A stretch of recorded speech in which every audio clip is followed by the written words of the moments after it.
bienvenue chez l'Art du fait maison. Aujourd'hui, on va parler de conservation de piments et poivrons et de tomates. D'une part, conservation par le séchage, parce qu'ici, on a un tout petit peu changé de méthode de séchage, puisqu'on est dans un climat un peu différent que ce qu'on avait en Suisse. Ici, on a un climat plus chaud et plus sec, donc on peut faire un tout petit peu autrement que ce qu'on faisait en Suisse. Et on avait envie de vous montrer ça dans cette vidéo. Je vais entre autres aussi parler un peu d'autres méthodes de conservation de tous ces piments et poivrons, de vous montrer qu'est-ce qu'on peut faire avec tout ça pour en profiter pleinement durant l'hiver. On va commencer par les tomates. Nous avons récolté quelques superbes tomates Roma, donc qui sont des petites tomates de taille petite à moyenne, en forme de poire, qui se prêtent super bien pour le séchage. Cette variété, elle a l'avantage d'être un tout petit peu oblong comme ça, et quand on la coupe, elle reste assez plate, et c'est pour cette raison-là, elle va super bien pour le séchage. Si on veut sécher des tomates, on peut sécher en fait n'importe quelle tomate. Ça n'a pas d'importance quelle variété vous choisissez. Par contre, il y en a de ceux qui sont peut-être un peu plus adaptés ou plus faciles parce qu'ils sécheront beaucoup plus réguliers.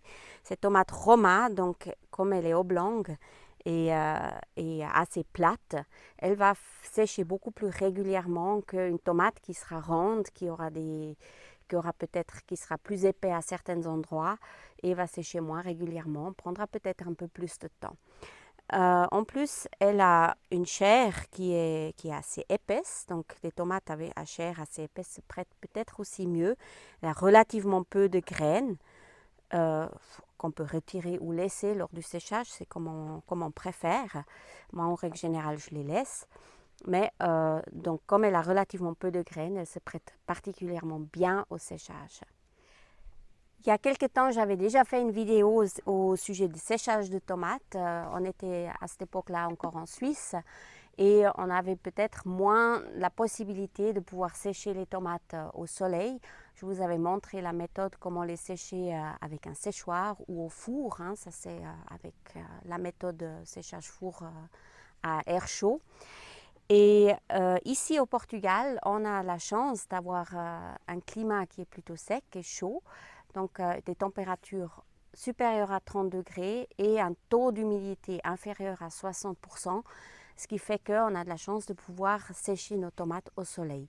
Si vous avez une période comme ça dans l'année où vous avez plusieurs jours, ces conditions-là, vous pouvez aussi tout à fait sécher vos tomates au soleil. Sinon, si vous êtes peut-être plus au nord, vous n'avez pas ces conditions, vous pouvez sans autre visionner notre vidéo comme on a fait au four, comment on les sèche au four ou bien à l'aide d'un séchoir et vous avez un résultat tout à fait semblable. Pour sécher les tomates, donc c'est tout simple. On les coupe, on les lave bien sûr, on les coupe en deux. Parfois, certaines tomates ont un petit pédoncule là, assez vert, assez épais, donc on peut le couper un tout petit peu et on les dispose sur un plateau, simplement l'une à côté de l'autre. On va choisir des tomates qui sont fraîchement récoltées, déjà bien mûres, qui ont un bon degré de maturité. Pas trop mûr bien sûr, sinon ça va plutôt aller vers la pourriture. Et on peut retirer les graines si on préfère. Parfois, il faut retirer des choses qui sont peut-être des petites impuretés, des choses pas pourries, mais des fois ils sont piqués un peu par des insectes. On peut retirer ces parties-là. On les dispose tous sur un plateau comme ça. Une fois qu'on les a tous disposés, on les saupoudre légèrement du sel.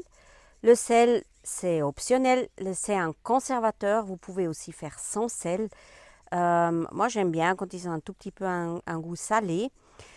Dans le commerce, on trouve toutes sortes de tomates séchées. On trouve ceux qui sont vraiment séchés au sel, mais ils sont beaucoup trop salés. Ceux-ci nécessitent d'être dessalés avant avant d'être consommés.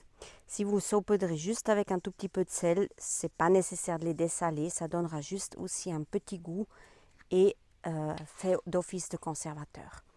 Ensuite, on place ce magnifique plateau en plein soleil et selon les températures qu'on a et puis le taux d'humidité, ça prendra 1, 2, 3 jours jusqu'à ce qu'on a le bon stade de séchage.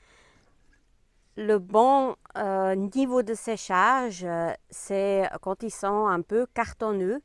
Quand ils sont comme ça, ils contiennent quasi plus d'humidité ou très très peu et ils se conservent, je dirais 6 mois à 1 année. Quand ils sont bien secs, jusqu'à 1 année, vous pouvez bien les conserver. Ils vont au début être encore bien rouges et avec le temps, quand ils viennent plus vieux, ils vont changer de couleur et venir plus noirs. Ceci est tout simplement parce qu'ils n'ont pas été traités par des sulfites avec des conservateurs. Donc des tomates séchées qui changent de couleur, c'est normal, mais ça ne change absolument rien à leur goût. Simplement ce signe qu'ils sont tout à fait naturels. Dans le commerce, vous avez des tomates séchées aussi qui sont beaucoup plus humides, qui contiennent 25 à 50% de taux d'humidité. Ces tomates-là, il faut savoir, ils sont aussi traités avec des conservateurs et c'est pour ça on peut les garder un tout petit peu plus humides. Quand vous faites ça à la maison avec vos tomates, c'est pas possible. Vous les séchez vraiment à un stade bien sec pour pouvoir bien les conserver.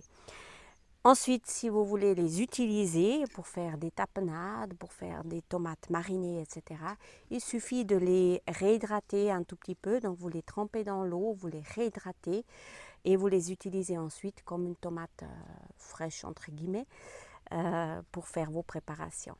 Si vous les faites mariner dans l'huile, vous pouvez les réhydrater aussi un tout petit peu, les mariner dans l'huile. Par contre, il faut les consommer dans la semaine.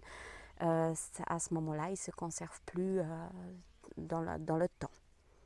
On va parler encore poivron. Donc, poivron, ici, on a une variété lipstick qui est un poivron doux, qui a relativement peu de semences, qui a une chair assez épaisse, qui se prête super bien aussi au séchage.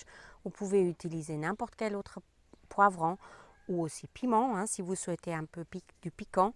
Ici, on les coupe en petits dés, on les place directement au soleil sans sel, pas nécessaire de mettre du sel. Et on attend tout simplement également quelques jours jusqu'à ce qu'ils soient secs, comme c'est ici, bien sec. Et ça, dans les plats en hiver, quand on manque un peu de variété, de légumes, de goût de poivron, ça, tout simplement réhydrater et mettre dans une sauce, ça va vraiment vous donner le sourire et puis l'été dans vos assiettes.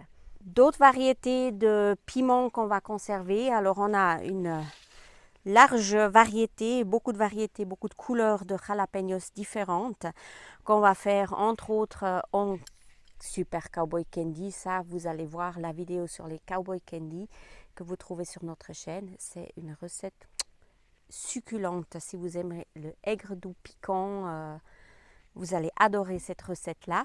On va également en congeler pour pouvoir aussi les utiliser en hiver. On a aussi déjà fait une vidéo à ce sujet, donc vous pouvez simplement aller visionner ces vidéos-là. On a ici aussi des petits poivrons, des mini poivrons qu'on va farcir par exemple au fromage frais. Également une vidéo que vous pouvez aller voir, une recette que vous allez adorer. Nous avons des piments d'Espelette qu'on va faire en lactofermentation, comme ici, pour faire des superbes sauces. Allez voir la vidéo sur la lactofermentation, sur les piments d'Espelette. C'est super succulent. Ensuite, on a ici du cayenne, du piment cayenne pour faire en poudre. Nous avons, qu'on va sécher, les piments qu'on va sécher et les paprikas, les différentes variétés de paprika qu'on va également sécher pour faire la poudre de paprika. Et ça, je vous montre maintenant comment on va faire.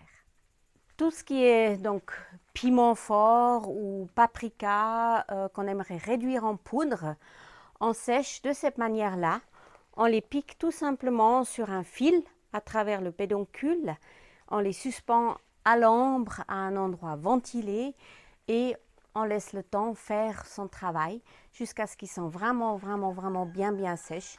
Ils peuvent rester comme ça des mois et quand vous avez eu d'utilité, vous avez besoin de paprika ou de faire votre poudre, vous les récoltez, vous les ouvrez, vous enlevez les graines et vous réduisez en poudre. Et un paprika fait maison comme ça ou un poudre de piment comme ça n'a juste rien à voir avec ce qu'on achète dans le commerce. Ça a un goût juste extraordinaire. Donc ici, à l'ombre, c'est quelque chose que vous pouvez faire n'importe où vous vous situez. Vous pouvez suspendre ça à l'intérieur de votre maison, tout simplement. Dans un coin, vous oubliez, vous laissez sécher ça tranquillement. Surtout en hiver, quand on fait peut-être des feux de cheminée, etc. Ça donne encore de l'air sec, ça va bien sécher. C'est une méthode qui est juste extraordinaire. Il ne faut juste pas oublier peut-être de noter qu'est-ce que c'est comme variété ici en haut, parce qu'une fois vous avez différentes variétés qui sèchent, à la fin vous vous en sortez plus. Une petite astuce aussi de ces piments, vous pouvez garder après les graines pour l'année prochaine. Donc même s'ils sont séchés, les graines à l'intérieur, vous pouvez les récolter pour semer vos plantes l'année prochaine. J'espère que cette vidéo vous a plu. Voici, vous avez différentes manières comment conserver vos poivrons, piments et tomates aussi. Une manière et de ramener l'été dans vos assiettes l'hiver quand les journées sont plus longues. Et puis on salive quand on pense déjà au printemps à faire repousser toutes ces choses-là. Je vous dis une bonne semaine et à tout bientôt.